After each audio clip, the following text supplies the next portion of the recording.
What's up, everybody? So I want to make a little quick video here because there has been a lot of commotion within the industry about technician shortage. Now, when this is brought up, 9 times out of 10, people are talking about mechanics. And if you've been watching my channel, you know I am more of the auto body collision side and the custom side, so more of the body shop side. And there is a technician shortage in both. The only problem is a lot of the people talking about it that are mechanics, they're kind of just beating around the bush. They're not really giving you a straightforward answer. So I'm just going to break it down to you, just give it to you how it is, and tell you guys what I see, because I've been doing this for, it's been about 22 years now, and I do work at a dealership, one of the bigger dealerships, so I see the mechanic side of it, and also the body shop side of it, because I've been in the body shop my whole life. And some custom shops here and there, but mainly this is going towards the flat rate talk, the commission, if you will, or your flag time guys. And just to break that stuff down to you, what that actually means. When we talk about flat rate, or if somebody says estimated time or book time, or you know, any of those terms you guys hear, if you're not familiar with this industry, you're going to be asking questions what we're talking about. And pretty much what it is, to break it down to you, is we are giving an estimate based on the job that's presented to us that we need to get fixed. Same thing with mechanical. It's the same. It goes the same way. There is a certain amount of time allowed for a certain job on each car, and what that, you know, the OEMs pretty much dictate how much time you get per that job. So if you're doing like, if you're on the mechanical side, you're doing like a head gasket, you know, they might tell you it is 8 hours to do a head gasket. No matter if it takes you 5 or if it takes you 10 or 15 or whatever, you're getting paid that 8 for that job. Same thing with the body shop side. We need to replace a bumper, and it allows us for, let's say the book time is allowed for to just, I'm a painter, so I'm going to give you guys my painter terms as far as my time that I'm allowed to have per bumper job. And a bumper job is like the basic of basics, so this is the easiest thing for you guys to understand without getting into really heavy structural damage on a car. So like a bumper, every bumper is a little bit different, but they're relatively all the same. So most bumpers are anywhere between like 3.5 to 6 hours for me to paint. So that is prep time, paint time, and buff time all rolled into one, or prime time if I got to prime a bumper, or if it's got to get repaired, it's a little bit different based on the bodywork time. It rolls over into the paint time. So that's really the average of a bumper. Unless it's really, really big, like a Suburban bumper, we might get like 6.2 hours of paint, like a brand new bumper if it's got to get replaced. But it's relatively within that range.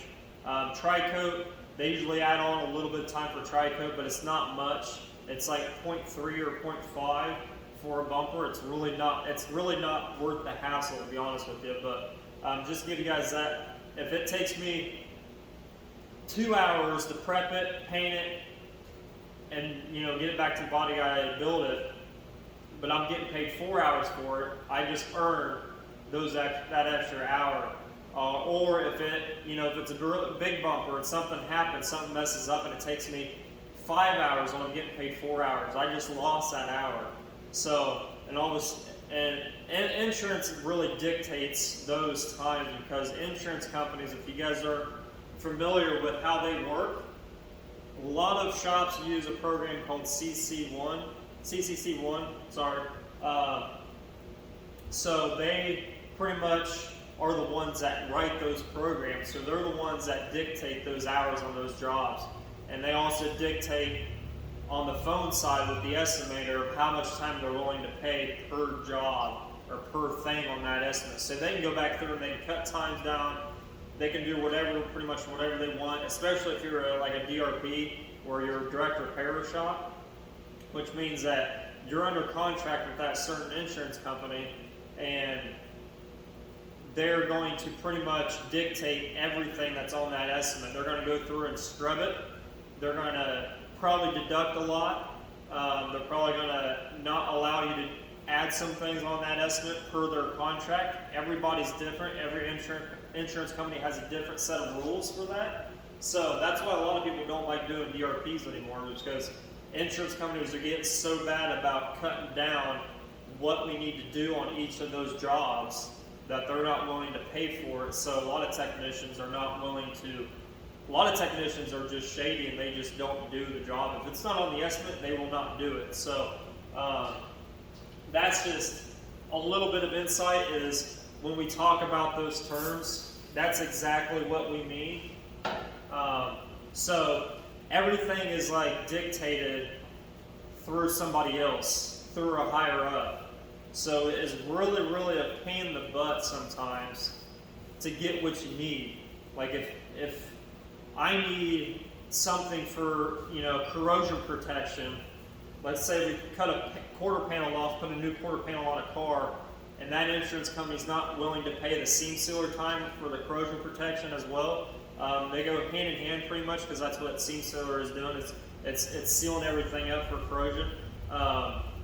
Now all that stuff is built into the seam sealer now, so if they're not willing to pay that extra time to do those jobs, we are losing out on each of those jobs that need that stuff done. So it's really, really a pain. So I'm just going to cut it to you guys pretty short and pretty simple. The reason why there's a technician shortage, it's pretty cut and dry. It's not really hard to figure out, right?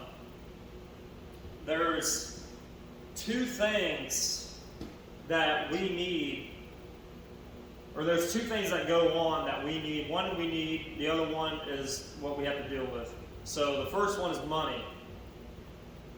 Down to the basics, like money is the reason why we do this stuff. We need everybody needs to live a decent, if you're working really hard, I think you deserve a decent pay for what you're doing. So money is like the number one thing. It's no, I say it's common sense, but most people don't, they can't tell that stuff. But seeing it every day, it's just, everybody wants top pay, right? And for me personally, if you know your stuff, you don't have any comebacks, whether you're a mechanic or in the body shop side, if you don't have any comebacks, you're really good at getting things done within a certain amount of time. Like you're really good at organizing yourself. You're really efficient at what you do. I think you deserve to be up there, right? You've been doing it for a while. You got all your certifications. Every job is done completely as well as you can within that certain amount of time. You always do the right thing. I think you deserve what you need as far as what you're asking for your pay. Now, for me personally, it took me about 8 to 10 years to actually get like high top pay. I busted my butt. Like I went through shops left and right trying to figure out where I wanted to be at. So it took me a little bit longer because I did float around a lot. I moved around a lot in a lot of states, just different shops, filling out where I wanted to be, what I wanted to do. Obviously, I wanted to do paint. I had to start off as a body guy. Made pretty decent money, but it still wasn't what I wanted to do. So I pretty much worked up from being a detailer all the way to where I'm at now. So I started out taking trash out, detailing cars, wet sand and buffing dirt nibs out of paint for the painter, all the stuff that you don't want to do. You pretty much have to. You don't really have to unless there are some people out there that are just really good and they can get up there pretty quick. But for a lot of people, you're going to have to start at the very bottom and work your way up in a shop and get to know everything that goes on in the shop. That's just how it is. Sorry, but that's just how it is. So if you're just starting out on the basics and you really don't know anything, don't expect to go into a shop and make 50 to 80 grand a year. You're really going to be lucky if you make like 30 to 40, depending on what you're doing. Now, obviously, inflation's gone up. Pay rates have gone up a little bit more. When I first started out, I was making like $12 an hour in this industry, and I was doing body work, paint. I was doing it all myself. So times have changed, but just have the understanding that if you're really, really fresh and you don't know pretty much anything, you're starting out dry, don't expect to get paid a lot. You're gonna have to expect to bust your butt, do no matter who tells you what to do something. If somebody, even if it's like a tech or something, says, "Hey, I need this swept up, or I need this trash taken out, or if I need this, I need you to go get this part for me." Anything anybody tells you to do, you pretty much need to be a yes man and do it. It's going to show everybody that you have initiative, that you want to be there, that you want to work with them.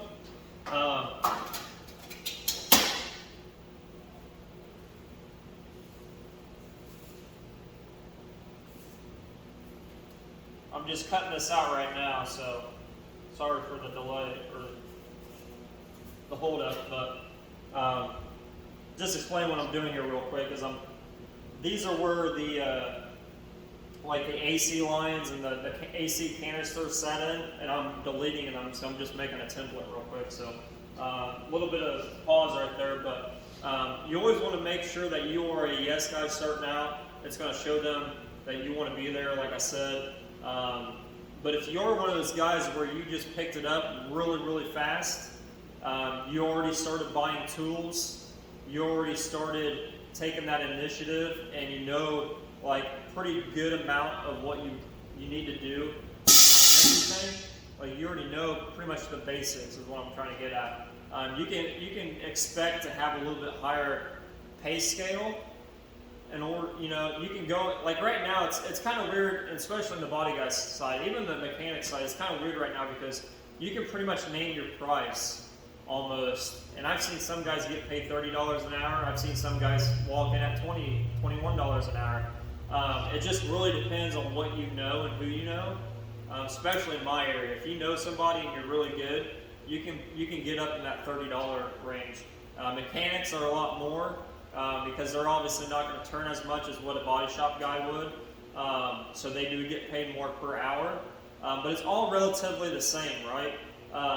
You have your stuff ready. You already have all your basics down. You can expect that little bit more of a bump in pay. Now, don't be expecting 6 figures or something like that, but I think you should be able to make at least 60, 65-ish a year. Now, this is just my opinion. This isn't just how it is. This is just my opinion of what I see. So the money part, everybody gets hung up on for the wrong reasons. They think because they spent so much money on something, or they spent so much time doing something, that they automatically are guaranteed to make $100,000 a year, and that's not how it is. How it is it depends on your area for one.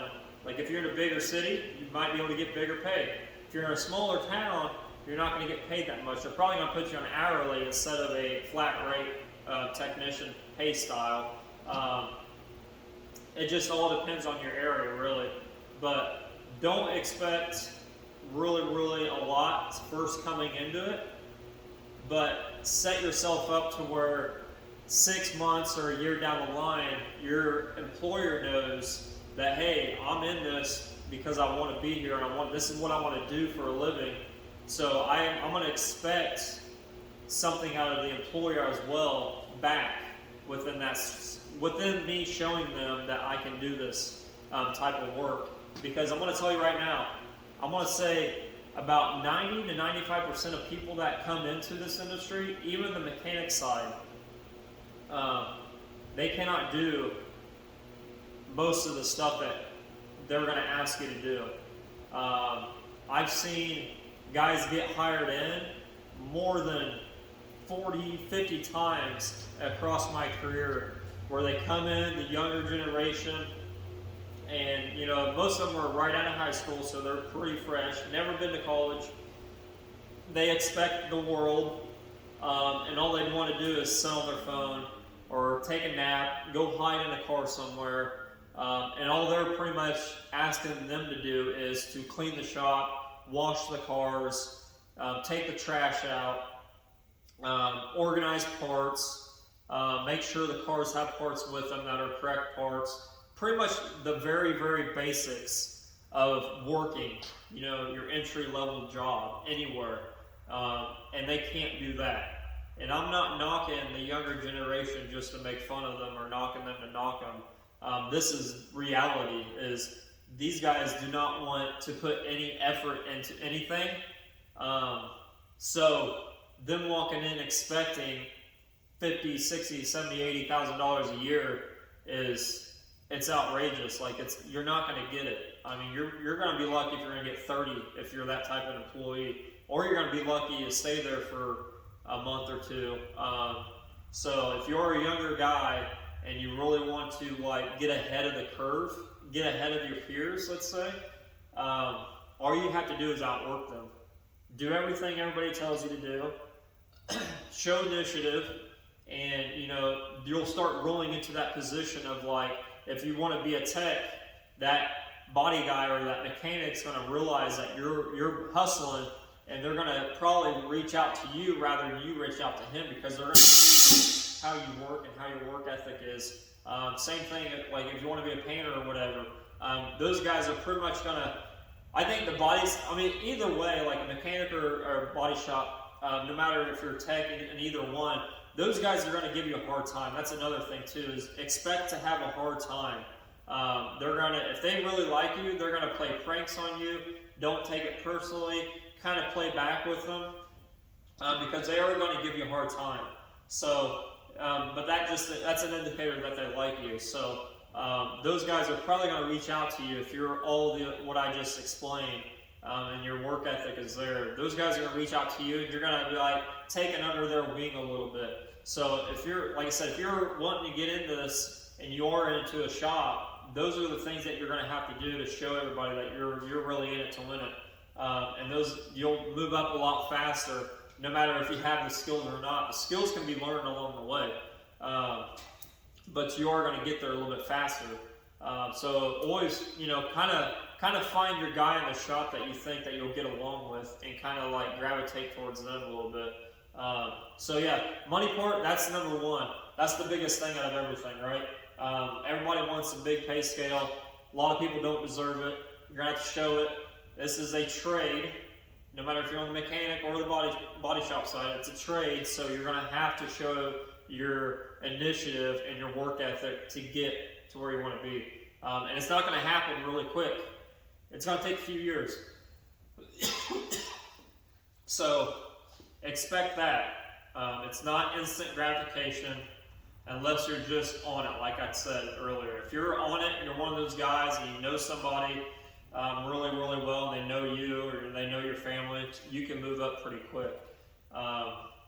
So money's number one. Number two is the work itself. So the work itself is a lot different now than it was when I first got into this industry. I got into this industry, I'm 38 now. I'm almost 39 in a few months. I got into this when I was 14, 15. I started tinkering with my own stuff. I got my first car around 15, and it was bone stock, and I was into customizing. So I pretty much got into my own thing really, really early.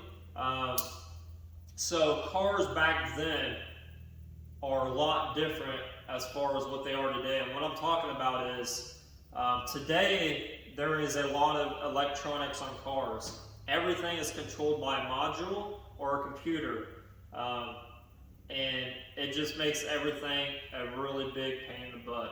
It really, really does. It's gravitating towards the people at home can't even do a headlight bulb change anymore. Everything is like an LED or an HID box, or A lot of these cars, you have to take bumpers off cars to get the headlight out, just to get to the bulb. If you can, replace the bulb in it if it is a halogen. And when you do that, they got modules behind the bumper. And when you take the bumper off, you have to recalibrate all that stuff. And it's very, very expensive to do all that. So that's where the industry is going, is towards to where you cannot even touch your own stuff at home anymore. You're gonna have to go to a shop. It sucks. A lot of guys hate it just for the fact of dealing with computers and modules. Everything talks to everything in a car now. Everything is touchscreen.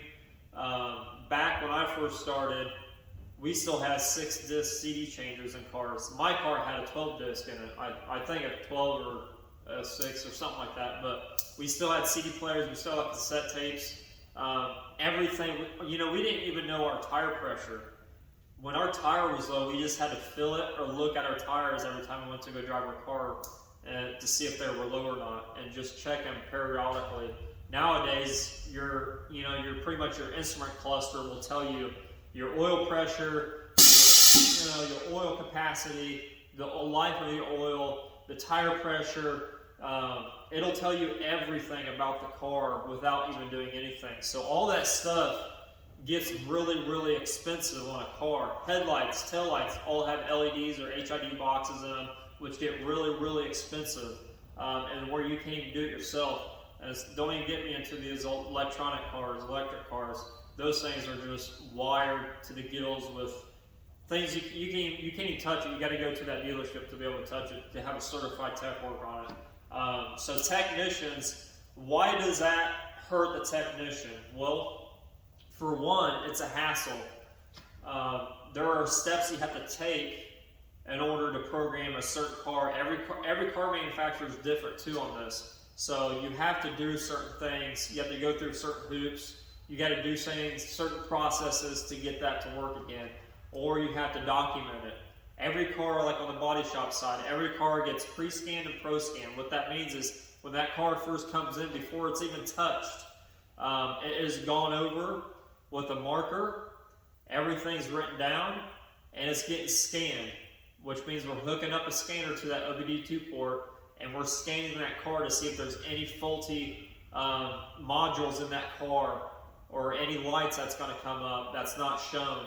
That scanner is going to tell us what's wrong with that car before we even touch it.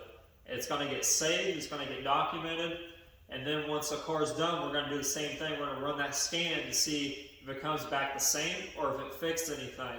And if it didn't fix what needs to be fixed, and if it was part of the wreck, we have to get that stuff replaced. We have to go through the insurance company, which is a hassle because the insurance, like I told you guys on the money side, they dictate everything. So as a customer, it's also a hassle because we have to try to explain to you guys, the owner of the vehicle, that the insurance is not going to pay for something even though you say it's related. There's a lot of things you have to deal with as a tech or as an estimator in order to get something fixed. And then top that with them dictate your time. They're only going to give you a couple hours to overhaul a front bumper that has all these modules in it. And really, in reality, you're going to take all those 2 hours to do it.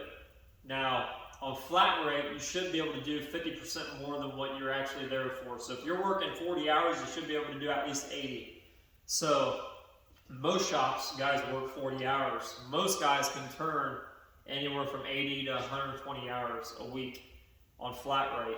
That means the book time on their estimate, when they're given that estimate, they were flagging that many hours per their section. So if they're a body guy, that's what they're turning. They're turning 80 hours that week on the body tech side. If they're a mechanic, they're turning those hours on the mechanic side. If they're a painter, they're broken up between body guys and painters. And everything's not into one, so like there's different columns on those estimates. The paint time is broken down into what they get paid, so they're turning that many hours per week on that. That's how when you get really good, that's how guys turn a lot of hours. There are a lot of guys that do shortcuts. I'm not saying they don't, but there are guys that can do it right and still turn 100 plus hours a week. I mean, sometimes they're we're missing lunches. It just depends on the car. It depends what needs done with it. For me, I am pretty quick at what I do. Obviously, if I got to prime something, it pretty much adds on an hour to my time because I got to let the primer dry and all that stuff and prep it differently before I paint it. But I'm pretty efficient. I'm probably one of the most efficient guys in my area. And if you're from my area and you think, I'll challenge you, I don't care. But I am the guy. Like, there are a lot of good guys in my area that are painters, but I am one of them.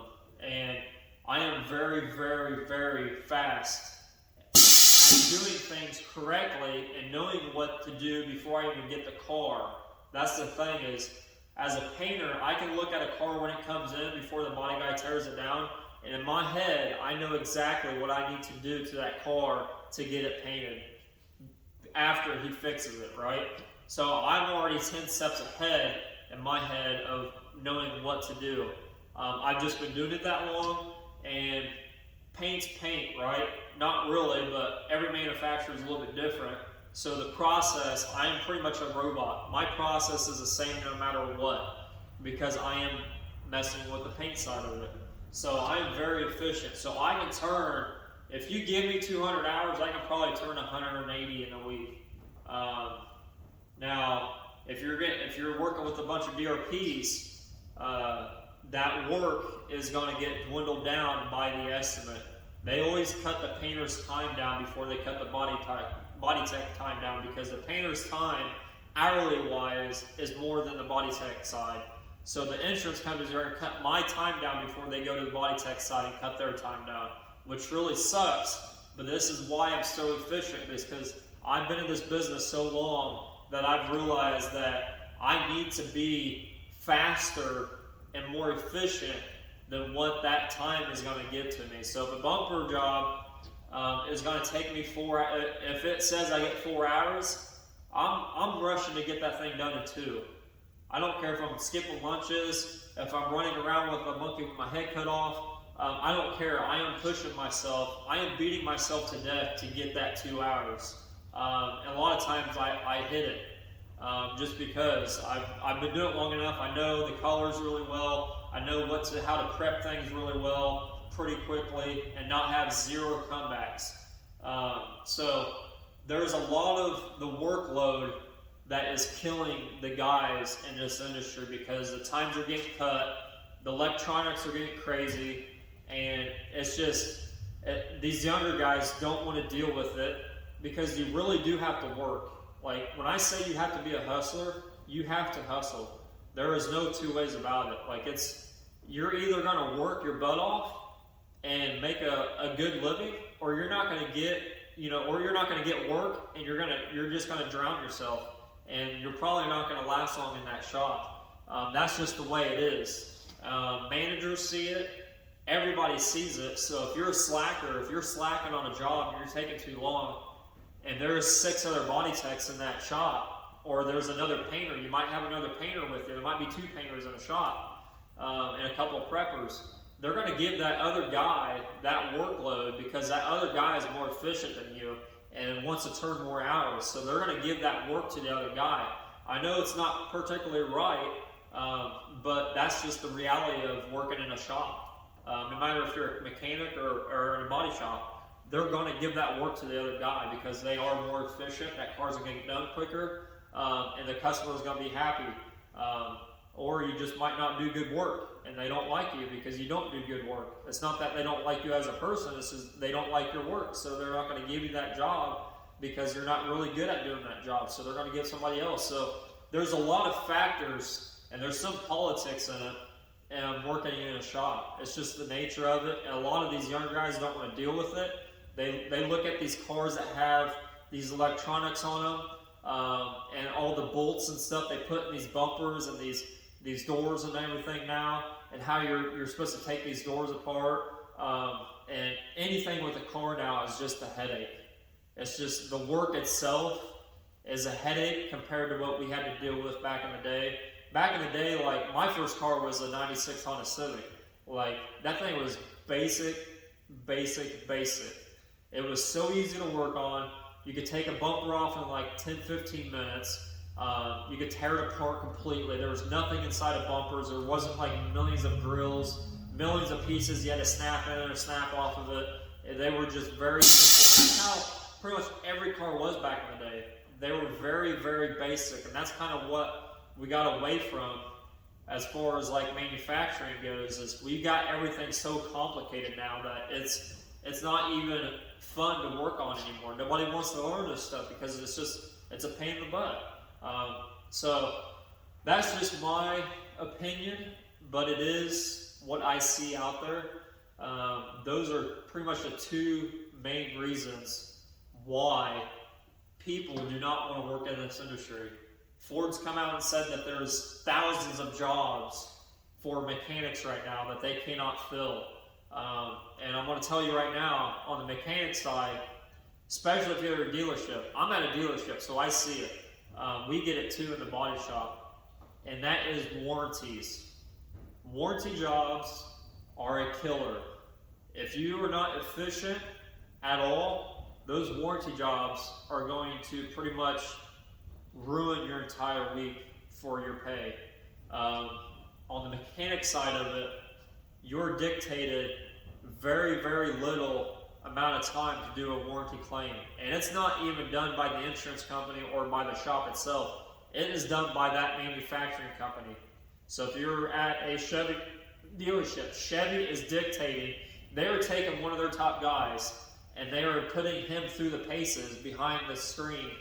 And whatever time he pulls off, let's say if he needs to do a head gasket again and he does it in 5 hours, they're going to put 5 hours for that particular motor to do a head gasket on, whether it's 1 or 2. Usually they do both, so you're going to get 5 hours per side. So you're going to get 10 hours to do 2 head gaskets if it's a V8 or a V6. And that's dictated by that mechanic that manufacturer has when they're timing them to do a job. That's where they get all these times from warranty claims and the manufacturing book times. Is they're timing somebody to do all this stuff. That way they know what to charge on their books for their dealerships. It's crazy because not everybody's the same. I don't agree with it, but they're pretty fair, but they're really not on warranties, especially if it's a big one. You may only get like 8 hours to do it, and you're barely going to get it in like 6 or 7 if you're really good at what you're doing. If you're not good at what you're doing, it is just going to ruin your entire day, your entire week's going to be ruined. So manufacturer-wise, like the OEs is what I'm talking about when I say manufacturer. Like the OEs, Chevy, Ford, all those guys, like no matter what it is, they all do the same thing. And they all dictate what those times are going to be. And on the dealership side of it, if you're a mechanic, you see it a lot more than what we see in the body shop side. We see it, but we don't see it as often. It's like the mechanics are doing it at least 1 or 2 every week.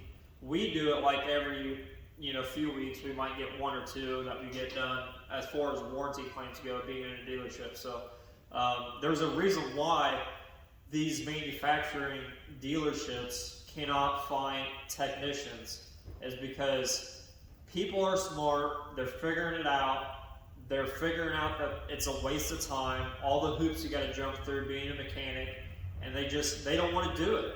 So for one, like a lot of dealerships, they just don't pay really well to be a mechanic, to get dirty, to get in there, get gritty, to get these cars that moved in and out. A lot of times you have to go, all they do is give you paperwork and keys. You got to go find the car. So if you're working at a big dealership where there's a bunch of cars, you got to go through their dealership lot just to find the car to bring it inside.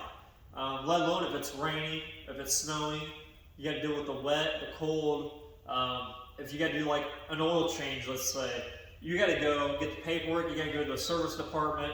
You got to deal with those guys to get you the oil. It's just a lot of hoops to jump through for 0.6 to do an oil change or whatever it is at your dealership. It's just crazy. So there's a reason why these dealers cannot find mechanics. You will get every once, you'll find, like where I work, they're really, really good about treating their technicians really well. So they take care of a lot of the people. which is very, very, it's awesome. It's the main reason why I've been there for over 6 years, right? There is just, I've never seen anything about it. They do really well with like you having to buy tools as a tech, whether you're a mechanic or on the body shop side. They give us money every month for the hours that we turn in order to buy new tools. So you're pretty much, if you're good, you can turn over 100, 200 hours and get $200 to $400 a month in tool money. So you can buy a new tool every month if you really wanted to, depending on how expensive it is. So they just do really, really well. So like, I'm very fortunate to be where I'm at. As far as the dealership I work at, they're awesome. You know, they're really good to get along with. They listen to you, and they come around and they talk to you, so they understand it a little bit. But those are the two major reasons why people do not want to get into this trade anymore, and it is slowly killing the industry. I know I'm a nobody, especially being out here in the country. I work in a small town. I used to work in Indy, but I know a lot of people in this industry. So the thing that I think that needs to change is we need to get competitive wages back, and we need to trump these insurance companies for these times that they're allowing on these estimates for these jobs. I don't know how. I know there's people out there fighting a little bit for it, as far as the insurance companies go on the body shop side, but I don't know how far they're getting along with, because these insurance companies are really, really big conglomerates, right? They're multi-billionaires pretty much. So getting through to somebody to change this stuff, to make it to where it's more lucrative for techs and they want to get into this and work, because it is really hard work. It's not easy. You got to deal with every car, no matter what it is that comes to the door. You got to know what to do. You got to know every nut and bolt to that thing. It's just a lot. So these insurance companies need to realize that we deal with a lot more than what they're paying right now, and they need to pretty much recalibrate their book times on their programs, or they need to work with these shops, no matter if you're a DRP or not. You know, these insurance companies are making record profits, not by hundreds of thousands, but by millions, if not more, hundreds of millions. So they have the resources in order to help out the industry. They were just greedy assholes, pretty much, that want to hire the stupidest people that don't know anything about cars to come in and, hack down these estimates so far that they think it's right, just in order for them to get a bonus every quarter or every month or however they do it. So that's what they want to do. They want to hack these estimates down so far that nobody's making money but them. And people are paying premiums, high premiums on some of these cars. Customers deserve it, not just techs, but customers deserve to have their cars repaired correctly, because a lot of times people don't understand that, as far as customers go is what I'm talking about, but they don't understand that insurance companies are the one dictating what is done to your car. It's not the body shop or the dealership. It is the insurance company coming in and saying, no, we're not paying you to do that. So we're not putting it on the estimate at all. We're not doing that at all. And they just take it right off. And if you don't have an estimator that goes back and forth, they're not going to give it to you. So these customers deserve to have their cars fixed correctly with quality parts, none of this aftermarket junk that we have to fight with. It's not made the same. It's not the same material. It's just crap. All these cars have a bunch of grills and stuff in them. They don't go together right. The doors don't fit worth the crap. You always have to modify them. And customers don't deserve that, because these cars are really, really expensive now. So when a customer pays 60 to 80 grand for their car, not saying they have to, but that's what a lot of people are driving now. They're driving big SUVs because it's more comfortable. they're more fancy, and that's what people want. Whether they should be or not, that's not my, my ground to stand in. But like, people are buying these expensive cars, and they're really expensive parts to actually replace. Like headlights and taillights are really, really expensive. We get cars in all the time. It's at least $1,500 to do like a headlight or a taillight on a car, just because all the crap that's in them. So customers deserve to have the same result as they did before they wrecked their car. Technically it's not their fault that they wrecked their car. Sometimes it is, but people drive like crazy, and it's not all the time. It's not that person's fault that they got in a wreck. So they deserve to have their car put back to normal like they had it before, with OE parts, doing the right procedures, whatever it is that needs to be done to that car. They just deserve it, because we're paying a lot of money for these cars. Like, I have an expensive car. It's not really too expensive, but it's a $30,000 car. Like, the headlight to replace that thing's like $1,200. Like, I'm going to do it myself if I ever have to, but if I didn't know any better, they could put an aftermarket headlight in that thing, and I wouldn't even know, and it might fail or whatever. It just wouldn't be the same as an OE one. So people just don't understand that it's not the shop itself that's doing this stuff to their car. It's their insurance company. So if you have a problem with your if you have a problem with anything with your car, you should take it up with your insurance no matter what. But when it gets repaired and it's not done correctly, your insurance should back you up. That's just how it should be, and it's not. You're seeing a lot, like State Farm is like the biggest snakes of all. They're turning record profits. They're not repairing these cars correctly. They're cutting corners left and right because they want to save money on each car. So it's crazy to me that they're getting away with it, and nobody's actually really going to battle with them. Like, if I had the means and resources to do it, I would.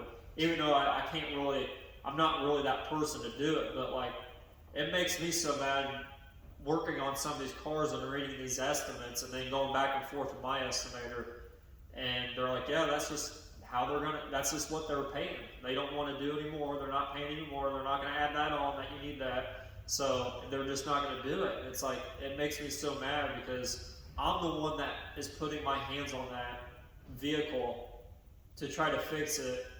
So it's a little bit of my, it's my quality going into that. So I want to make sure it's as good as I can get it. And a lot of people aren't like that. A lot of people just want to get it in there. It's just the numbers. Flip as many cars in a week as fast as they can. They don't care about the quality. And a lot of shops, especially a lot of these bigger MSO shops, the big corporations, the ones I'm talking about, that's all they care about is numbers. They don't care about doing it correctly, really. They just care about turning those cars over, because they're in those contracts, those multi-million-dollar contracts. They got to keep that insurance company happy.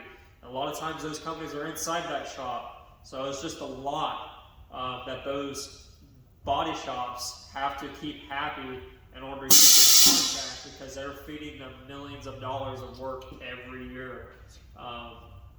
So it's just a lot, but a lot of things need to change. But that's just my short and sweet. I know I drug it out a little bit on this video, but I think it needs to be talked about, of exactly why people do not want to do this stuff anymore. Obviously, I'm in my shop. I do more custom stuff in here, but that's something that I learned myself. I didn't really go anywhere to learn it. So it's something that I take pride in doing, and I enjoy doing, so I do it at home. And I don't do it for a living. I do more of the collision side, because that's your bread and butter around here. That's where you make the most money, or where you can make the most money. But that's what I see. A lot of technicians need to speak up, because I think the more people that get out there and say, hey, like, I'm tired of this, something needs to change. It doesn't have to be a lot either. Like, just everything's expensive right now. Inflation has gone up on everything. So we need resources for us in order to do what we need to do on a day-to-day basis with these cars. That's all pretty much what we're asking. Is like, we're not asking for you to put stuff on these estimates that shouldn't be on the estimates. Put is what is allowed for that procedure, for that manufacturer, for that job, whatever you're doing. You know, there's millions of things that could go wrong on these cars when you wreck them. So there's infinite amount of possibilities for each wreck that we get. So there's a lot of things that need to be, you know, skimmed through and added in order for us to do our job correctly. And that's pretty much what I'm asking. That's pretty much what everybody else is going to ask. And like, you know, do what's right. Like that's the biggest thing. Is I'm a big guy on like doing what's right, no matter if it's going to take a little bit of extra work or not. Just do it right. That way, because I don't want it to come back. Insurance companies don't care if it comes back, but they're going to burn that shop if you do have it come back, because they're going to be the one giving you a bad score for that shop, and they're not going to recommend their customers to you. That's another thing that's going on pretty heavily in the collision side, is these insurance companies, if you don't have a good standing with them, they are not going to recommend you to their customers. Like right now, there is an article that came out, I don't know, probably a month ago, maybe not even a month ago. There is an insurance companies that are paying their customers deductibles to take it to a certain shop. To me, that's wrong. Like, that is guiding. You're not supposed to steer your customers. You're supposed to give them options, but you cannot steer your customers to go into one place. And if you're a customer and you have a $500 or $1,000 deductible, and your insurance company is offering to pay that for you if you take it to a certain shop, you're going to go there because you don't know any better. I'm just going to tell you right now, they're steering you into a hole that you're not going to be able to climb out of, because they're going to take you to a place that you're not going to be really happy with. I'm not going to say they're all bad, but most of them, when they do that type of stuff, they are taking you to a shop where it's going to be turned over really fast. You're going to be happy about that, but you're not going to be happy about the quality of it, and you know, is it going to really last? You never know. So you're not going to be really happy when they're giving you guys these benefits, let's call them, in order for you guys to take your stuff to a certain shop. It's not. I'm pretty sure it's illegal in the state, is you're not supposed to steer people like that by money to go to a certain spot. But they're doing it, and they're getting away with it. So I think a lot of people need to speak up. It's hurting the industry. It's not even helping. A lot of people will think, oh, it's helping all these bigger shops out. It's actually not, because those guys are getting, the really good techs that work at those shops, they are leaving those shops because they don't want to work for those people, because they're cutting corners, because they know that when they're touching that car or fixing that car or whatever it is, that car leaves, they're reliable in some way as a tech. If that car gets in an accident again, it could kill somebody. You're really messing with people's lives. Paint-wise, you're not really not. It's just making it look pretty, making sure the metal's going to last, it's not going to rust, things like that. Paint's not going to come off of it. So it's not really big of a reliability as far as the paint side is with the body tech side. The body techs have more responsibility to handle for these cars. And you know, there are a lot of these guys that are really good, they understand it. They don't want to do that type of work. They want to do as much as they can, but they're not willing to cut corners like these insurance companies want these shops to cut corners. And that's what we're kind of getting into, is making money for the insurance company and not doing it the correct way. So I want to stop right here. I've been rambling on. I'm going to get back to working on my car, but I think if you're a tech, comment down below what you're seeing out there in your state, your hometown, wherever you work, and let's get together, band together, and start getting a change going to where we're not going to take it anymore. Like, things will be done right, and we need to get paid for what we're doing. That's the biggest thing, is paying us for what we do. We're not asking for thousands and thousands of dollars extra. We want to get paid for what we're doing for each job, and just get taken care of. That's it. So comment down below, I'll talk to you guys later. I'm going to start cutting these things out, and maybe I'll do a video on what I'm doing right now. But yeah, hopefully you guys had a good Christmas. I just think this video was needed. I've been thinking about a lot about it. I've watched a lot of YouTubers and a lot of mechanics on social media talk about it. A lot of shop owners talk about it. And everybody is pretty much on the same page. They kind of beat around the bush about it. But those are the two main things why people don't want to do this stuff. Money and the work itself. That's it. There's nothing else. It's pretty cut and dry. So I'll see you guys in the next one.